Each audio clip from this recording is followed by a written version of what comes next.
Estranho, estranho, estranho. Só deu até aqui. Tá faltando 5 litros de cerveja. Será que eu não programei certo o controlador e congelou a cerveja? Vamos abrir para ver. E é.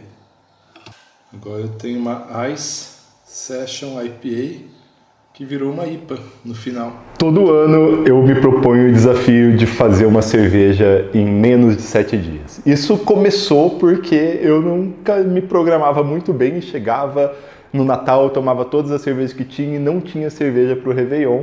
E aí surgiu esse quadro que está quase que clássico aqui no canal. E a gente desenvolveu a receita dessa cerveja juntos, ao vivo, e tá tudo aqui, vou deixar a descrição aqui embaixo. Então bora lá fazer essa cerveja. Vocês me ajudaram a selecionar um estilo que faz muito sentido para esse desafio, que é uma Session IPA. Uma cerveja leve, refrescante, de baixo teor alcoólico, que tem todas as características sensoriais de uma IPA, intensa, lupulada, é amarga, tem suporte de malte e, mesmo assim, é uma cerveja que é fácil de beber. Então, hoje a gente tem um grande desafio. O desafio é mais em torno da Session IPA, da Session IPA, em fazer uma cerveja que tem todas essas características com baixo teor alcoólico, do que fazer a cerveja propriamente em 7 dias. Uma das grandes vantagens que a gente tem quando faz um estilo de baixo teor alcoólico é que ele fermenta e clarifica mais rápido. Então entrou como uma luva na proposta que eu tenho e na necessidade que eu tenho. Então, bora lá, mãos à obra, e no decorrer da abraçagem eu explico um pouco melhor das técnicas usadas, mas a gente fez essa receita junto, ao vivo, em um vídeo aqui no Beer School. E se você quiser ver o passo a passo, os porquês de cada decisão e tudo aquilo que a gente estudou, tem o card e tem o link aqui embaixo. Então vamos começar pesando os sais. O cloreto é muito importante para essa cerveja. Ele vai ajudar a compensar a falta de malte, dando mais corpo. Então a gente vai com 8,8 gramas. Que é uma quantidade bem generosa. E os outros sais, na verdade, eles vão entrar mais como um complemento do que necessidade mesmo. Agora, 1,2 gramas de sulfato de cálcio e a mesma quantidade de sulfato de magnésio. Apesar da quantidade de malte ser baixa para essa cerveja, a gente tem muitos tipos de malte para ajudar a dar complexidade, sensação de corpo e estabilidade de espuma. A base dessa cerveja vai ser 70% desse malte Pilsen que eu selecionei aqui, o da Dingemans, um malte Pilsen belga. É a primeira vez que eu vou usar esse malte e estou interessado nele por todos os projetos de cervejas belgas que vem por aí. Achei que era uma boa oportunidade para testá-lo. Vamos ver aqui.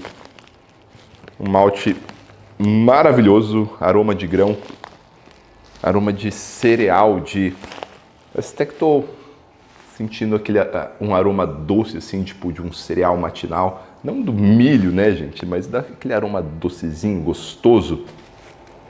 Bom, vamos aqui para a panela. Começando aqui com malte de trigo, ele vai entrar na composição dessa cerveja com o intuito de ceder um pouco mais de proteína, porque proteína é um dos 2 estabilizadores fundamentais de espuma, proteína e isoalfa-ácido, amargor e IBU, né? Os 2 juntos são o que estabilizam a proteína. O trigo ele entra aqui com um pouquinho mais de proteína, visto que a gente tem um pouquinho menos de malte. Então, o malte de trigo não tem nada demais, não é picante, não é condimentado. Todas essas características que vêm da Weissbier vêm da levedura e não do malte. O malte de trigo, na verdade, é um malte extremamente neutro, até mais neutro que o próprio malte Pilsen. Seguindo aqui temos a Agrária Munique. A ideia desse malte aqui é dar complexidade para a cerveja, dar cor para a cerveja, para ela ficar bonita, aquele dourado intenso, bonitão. E nessa complexidade, considerando ainda que ele tem um pouco mais de melanoidina, tem um pouco mais de dextrina, dá uma sensação um pouco maior de corpo, mas é muito sutil, gente. Não vão por essa que esse malte vai dar corpo. Ele está aqui mais para complementar a complexidade e, no geral, dar mais sensações e ajudar aí um pouquinho com a espuma. Vamos lá. Malte sensorialmente é um pouquinho mais torrado, levemente mais torrado, aroma delicioso. Seguindo aqui temos Chateau Melano. O Melano ele vai entrar aqui também com a mesma proposta, só que extrema agora, né? Da complexidade sensorial, com algum aroma ali que vem de decocção, embora não tenha nada a ver com IPA, decocção, né? Para cerveja tcheca, basicamente, para cerveja alemã. Porém, durante a decocção são produzidas melanoidinas, que é o que tem aqui dentro desse malte melano, e melanoidina é um grande estabilizador de espuma. Não é o principal estabilizador, a espuma só se forma se você tiver proteína e alfa-ácido, né, proteína e amargor, mas tendo proteína e amargor, o melano entra como um grande estabilizador. Por isso que cervejas tchecas são tão estáveis na espuma, né? E a gente vai entrar aqui com ele principalmente por isso. 6% do grist é pouca coisa no geral, tem quanto? 240 gramas só. A quantidade mínima de malte que vai. Mesma coisa com o malte Caracler, que entra aqui como um substituto do malte dextrina. São maltes que eles têm uma quantidade de açúcar não fermentável um pouco maior. Esse açúcar não fermentável um pouco maior vai dar um pouco mais de corpo para a cerveja e a gente quer ter um pouquinho mais de corpo. Mas a gente tem um nada aqui, né? A gente tem 2%. Mal vai fazer diferença. E para finalizar, na ideia de complexidade, de sensação de corpo por uma impressão de dulçor, de caramelo, a gente tem esse malte maravilhoso que é o Chateau Caragold. Ele é um malte bem complexo, ele não é um malte cristal. Maltes cristal, em geral, são maltes que têm o caramelo como principal componente sensorial, né? Maltes caramelo em si, eles são mais complexos, eles não são uniformes. Se a gente vê aqui, ó, vamos ver se vocês conseguem ver. A gente tem grãozinhos bem pretinhos, a gente tem grãozinhos mais clarinhos, não tem o cristal formado em todos. Esse malte aqui é só para complementação sensorial e ele não pode sobressair de forma alguma, porque senão a gente sai do estilo. A gente está fazendo uma versão Session de uma American IPA. E o que é uma versão Session? É uma versão menos alcoólica, mas que a gente se esforça para deixar todas as características da cerveja original.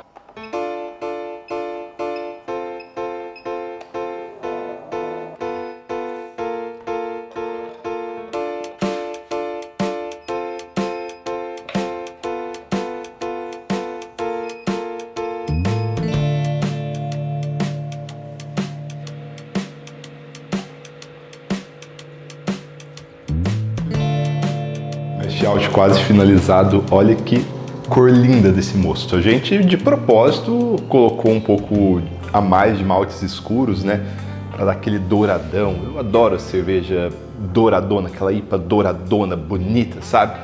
E depois ela fica um pouco mais clarinha do que isso, né? Ainda vai diluir um pouquinho, depois a fermentação perde um pouco de cor, mas está indo tudo bem. Mash out vai iniciar agora, falta 1 minuto para finalizar o mash out. E bora para fervura.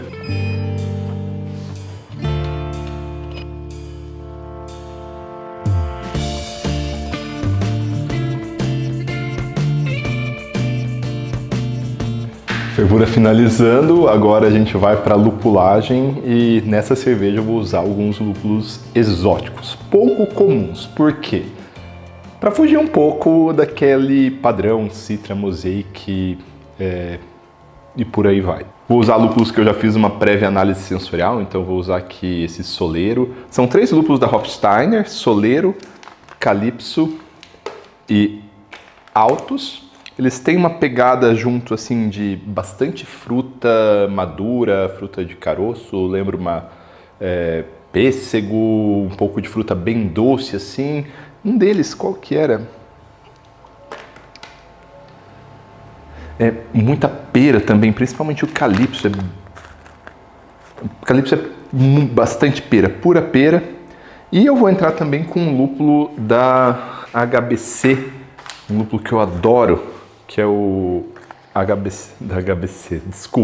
da Yakima Chief, o HBC, que é um lúpulo experimental, né, HBC 586, que ele tem uma pegada de manga fantástica. Então, o que eu estou buscando nessa cerveja é pegar um perfil de lúpulo diferente, embora vai ser menos intenso do que se eu usasse os lúpulos cheaters, Citra, Cascade, Mosaic, Atanum, Aida Rossetti, Cinco e por aí vai. Então vamos pesar 25 gramas de cada agora. Vai aqui o lúpulo e o HBC. Opa, ficou tudo embaçado. Uma quantidade bem generosa e agora a gente faz um whirlpool também bem generoso.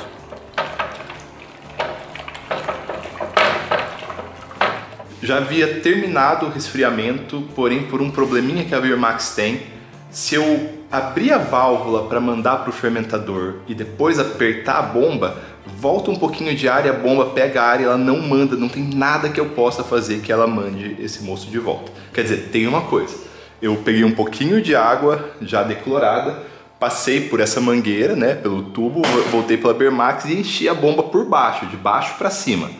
Quando eu fiz isso, o que aconteceu? Eu remexi o fundo e tirei todo o whirlpool que eu fiz aqui por mais de 40 minutos. Agora, já que eu tô com o mosto frio e eu vou ter que fazer um novo whirlpool, eu vou adicionar o resto do lúpulo para não fazer dry hopping nessa cerveja, para eu clarificá-la mais rápido. Então, vamos lá. Tudo fora do que a gente estava esperando.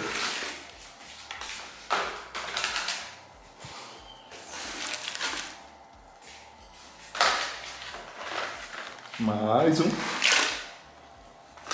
Será uma experiência bem interessante isso aqui. Nossa, quanto lúpulo que eu pus de cerveja, né? Tem 5 pacotes de lúpulo no whirlpool hopping, gente. Tá certo isso? Agora sim, passaram uma meia hora mais ou menos e clarificou bem, ó, tá bonito. Tem uma parte do lúpulo que não dissolveu totalmente, mas é uma parte muito pequena. E agora vamos passar mais fazendo o procedimento correto. Liga a bomba, depois abre a válvula. Então deixa eu ver, a válvula aqui está fechada, certinho. Vou ligar a bomba e torcer para que dê certo. Abre a válvula. E foi. Olha aí que maravilha. Quando faz o procedimento certo, tudo dá certo. Agora estou enchendo. Vamos ver como vai ficar. Acho que esse whirlpool hopping tem que ficar muito bonito, porque eu tirei o chiller de imersão, né? Fiz bem caprichado e agora tem muito lúpulo ali dentro. Tem, quanto que é? 250 gramas de lúpulo no whirlpool hopping? Ou é 300? É muita coisa. Cara, ficou muito bonito esse whirlpool. Já dá pra ver o cone aqui bem formado. Olha isso, que legal. É realmente um dos whirlpools mais bonitos que eu já fiz aqui na Birmax.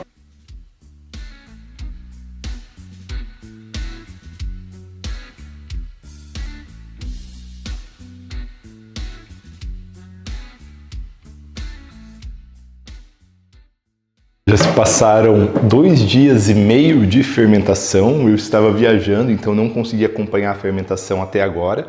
Mas, dado a AOG da cerveja e a dosagem de levedura que eu coloquei, eu tenho praticamente certeza que ela já atingiu a FG e já deve ter atingido ontem essa FG. Então vou fazer a leitura agora e decidir o que fazer a partir daqui. Passar aqui para um copo de vidro para a gente ver.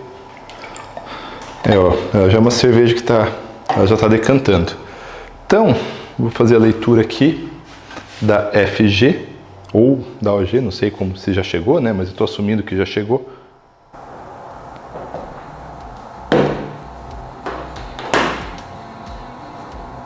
Bom, já chegou na FG estimada, estava a partir de 1040, agora fazendo a leitura sem correção aqui.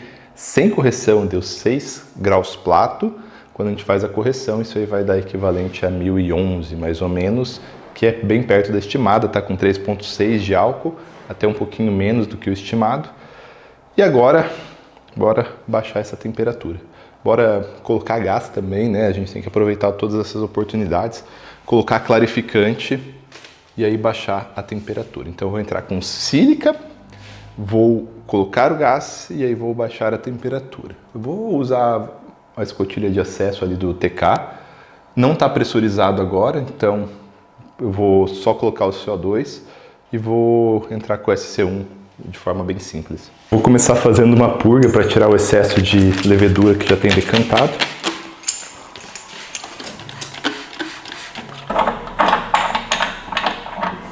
Como provavelmente já compactou bastante, eu pluguei o CO2 aqui, vou abrir o CO2, dar uma leve pressurizada no tanque para conseguir fazer essa purga. Então tá aí, ó, aumentando a pressão, tá bem devagarinho.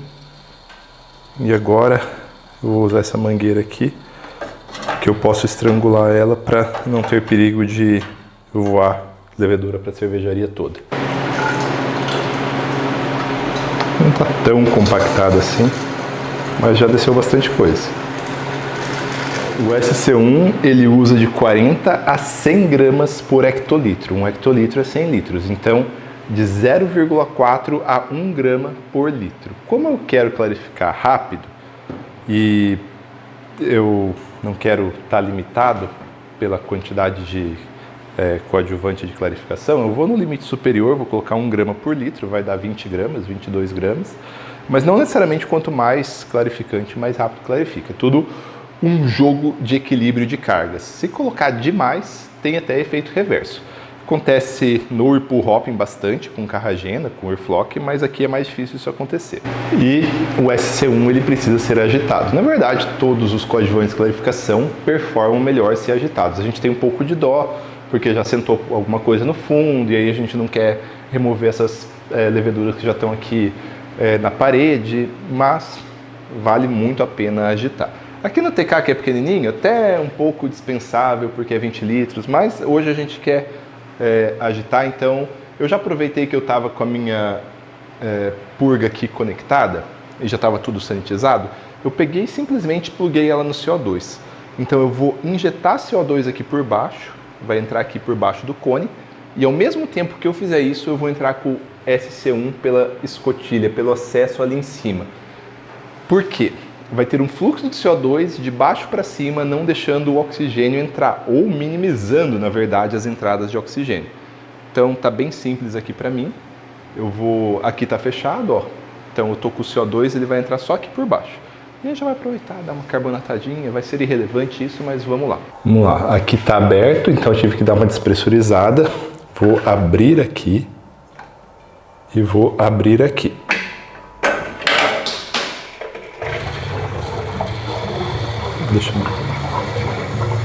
Então tá borbulhando, vocês estão ouvindo. Tá saindo por aqui todo o gás que está entrando, mas eu quero ter o acesso por aqui. Então vou abrir a minha escotilha.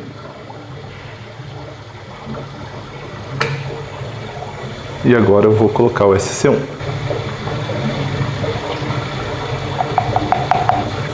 Aqui eu fechei, né? E agora eu vou fechar aqui e o fermentador vai começar a pressurizar. Tá bem pouquinha a vazão, então ele vai pressurizar devagar, mas está subindo bem devagar. Vou fechar e vou trocar o acesso ali para cima. Bom, vou colocar aqui uns 2 kg de pressão, deixar bem alta essa pressão inicial, só para dar um gás, porque eu também não estarei mais aqui em casa para acompanhar.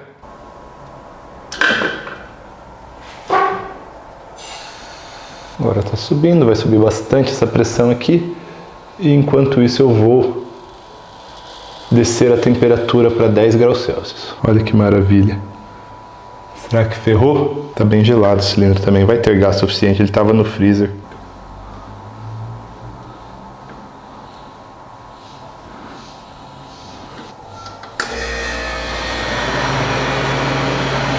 Agora eu vou ter que contar com a sorte, porque eu vou viajar de novo daqui a pouco. Eu só vim aqui em casa, só passei aqui em casa para dar uma olhada nessa cerveja.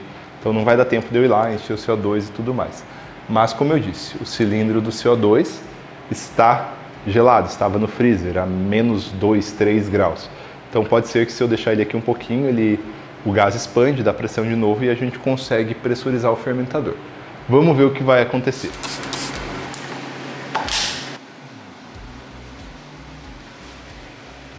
Estranho, estranho, estranho.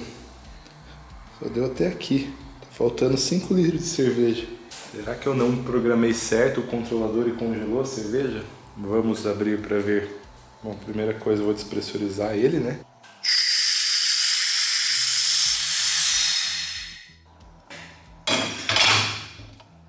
E agora eu tenho uma Ice Session IPA que virou uma IPA. Congelou. Bom, e agora? Daqui a gente pode pelo menos tirar alguns bons aprendizados. Na verdade tem muita coisa interessante que a gente pode tirar dessa cerveja que não deu tão certo quanto estava planejado. A primeira é que eu fiz essa cerveja sem dar o devido cuidado e a devida atenção que uma cerveja merece. E quando a gente não dá o devido cuidado e a devida atenção, coisas ruins podem acontecer e aconteceram aqui. Então, diferente dos outros anos, né, nesse ano eu tinha viagens programadas, então tentei automatizar as coisas para que funcionassem sozinho e para que, na verdade, eu tentei adaptar a cerveja à minha agenda e não a minha agenda à cerveja. Isso foi talvez o que levou a maior parte dos erros. Mas o maior erro de todos aqui foi o congelamento. E o congelamento, agora pensando, foi algo tão assim, bobo da minha parte não ter levado em consideração algumas coisas importantes que levaram a isso, e estava tão óbvio, tão escancarado que isso poderia acontecer e eu não levei em consideração. Por quê?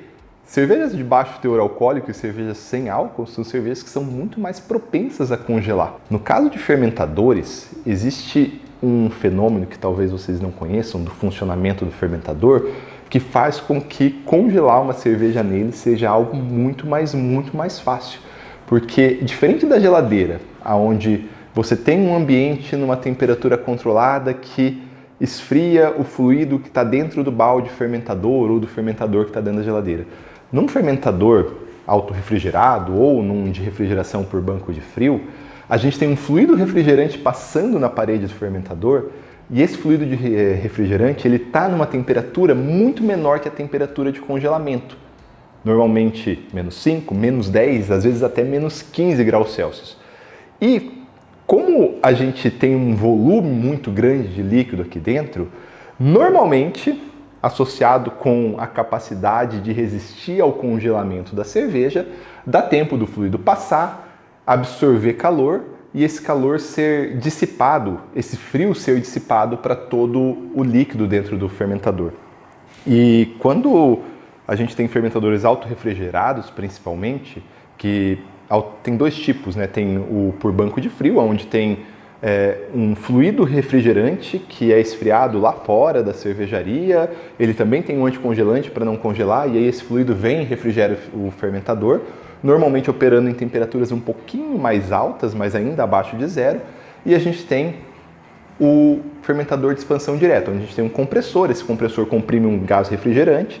Esse gás, a hora que ele expande, funciona igual um ar-condicionado, né? A hora que ele expande, ele refrigera, ele cai para temperaturas muito baixas e normalmente muito mais baixas do que quando a gente tem um fermentador feito por essa troca com o banco de frio. E aí, em algum momento, pode acontecer de formar uma fina camada de gelo perto da serpentina.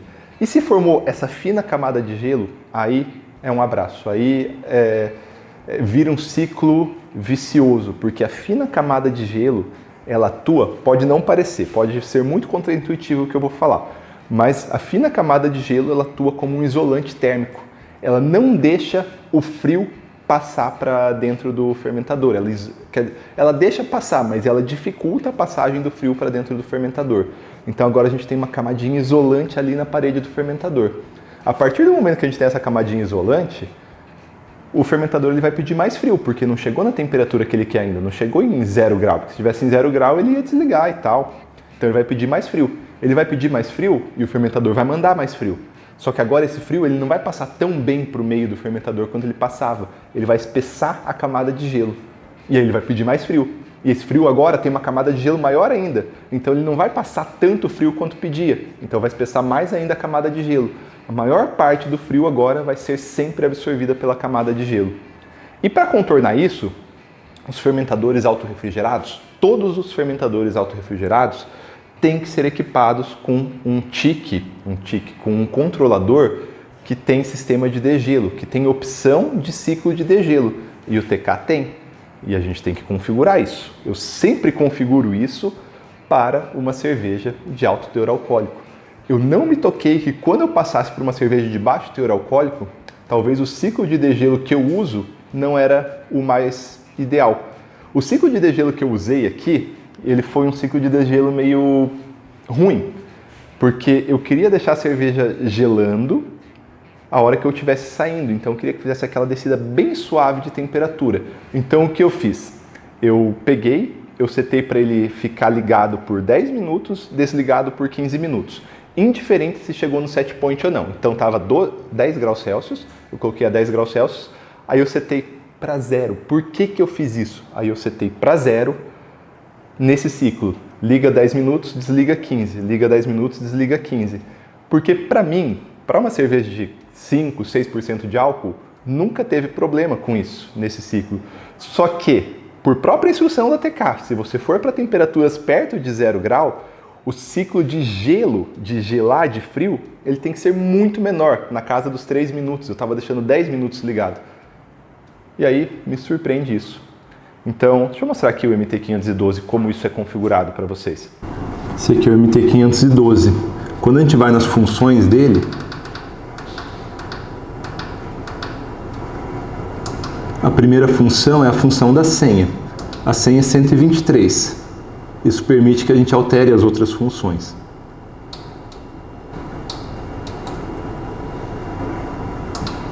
A função 10 é o tempo de gelo máximo, o tempo de resfriamento máximo. Aqui está setado para 10 graus Celsius. Então eu posso deixar ele ligado no máximo, por exemplo, 5 minutos.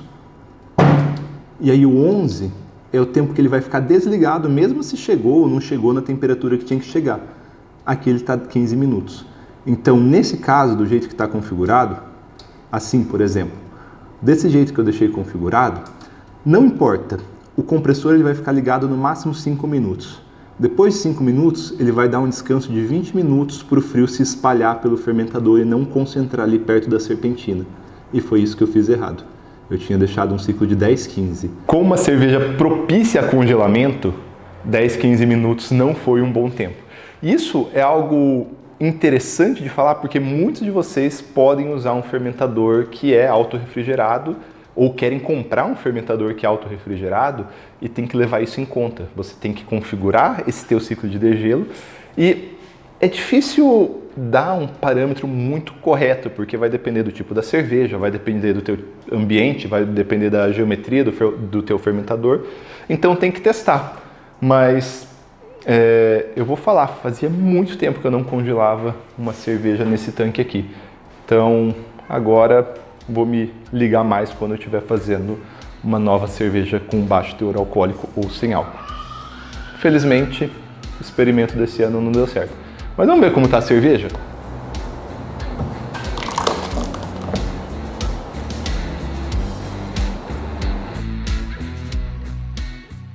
Olha, eu quero dizer nada, mas tá linda. Tá filtrada a cerveja, olha. Eu não provei ela ainda. Na verdade, eu provei ela quando ela estava em 10 graus Celsius, clarificando. Tava deliciosa.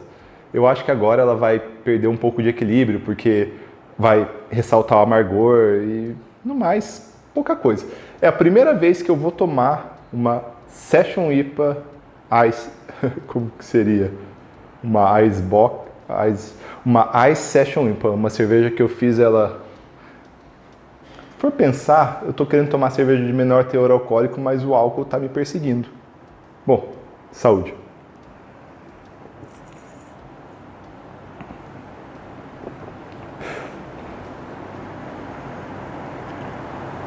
Tem um perfil bem diferente de lúpulo. Como eu falei, ela tá bem amarga. O amargor tá bem pronunciado. Destaca que virou uma IPA mesmo, porque o amargor tá muito pronunciado na cerveja, assim. E a parte de aroma, como eu esperava, assim, não é tão intensa, porque a gente não tá usando nenhum lúpulo cheater aqui, só lúpulos diferentes. Mas tá bem sutil o aroma, na verdade. Tá um pouco abaixo até do que eu esperava. E não tava assim. Será que eu posso ter retido moléculas de aroma com o congelamento? É estranho pensar nisso, né? O corpo tá adequado. O que eu poderia fazer, né? Eu poderia reconstituir ela. Eu sei que ela deve ter perdido isso aqui de água, mais ou menos. Eu poderia repor isso aqui de água.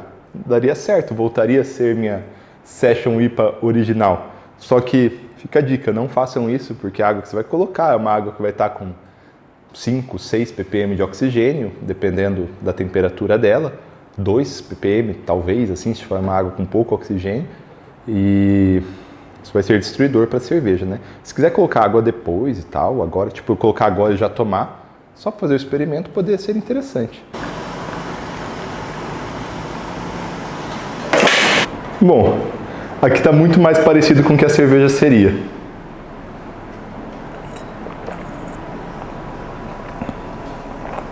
E eu tenho que confessar, ficou bem melhor. Tá mais equilibrado. Dá pra sentir mais o dulçor. É engraçado. A cerveja ficou mais doce. Nossa, a cerveja ficou realmente bem melhor agora.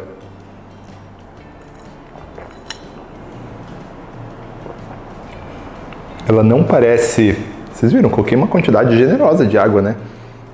Tem suporte de corpo ainda, que é o que precisava. Ela tem um equilíbrio bom, mas ela tem um amargor. Tem um pouco de boldo, não sei dizer direito. Não é um amargor muito, muito agradável. Não é desagradável também. É sutil, mas estou relatando o que eu estou sentindo aqui. Bom, a partir dessa amostra eu posso falar que o nosso experimento da Session IPA foi um parcial sucesso. Tá muito gostosa. E estava muito gostosa antes de congelar também. Bom, começamos o ano, talvez não da melhor forma possível, mas vamos aí que a gente tem um ano inteiro de cervejas boas para fazer e de desafios para vencer e de aprendizados igual esse. Então, saúde, feliz ano novo para todos e vamos começar um ano novo cervejeiro incrível.